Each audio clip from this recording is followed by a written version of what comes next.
ఒరే నిక్కీ మరి నువ్వేం చెప్పావురా? ఒకటి తక్కువ అవుతుంది.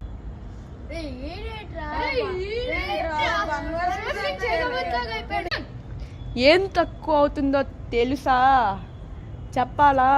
మీ ముగ్గురు క్లాస్ వినడం తక్కువ అవుతుంది.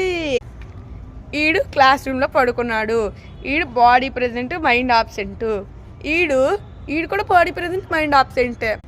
మొత్తానికి మీరందరూ కూడాను క్లాస్కి వచ్చారు కానీ ఆబ్సెంట్ అయినట్టు లెక్క.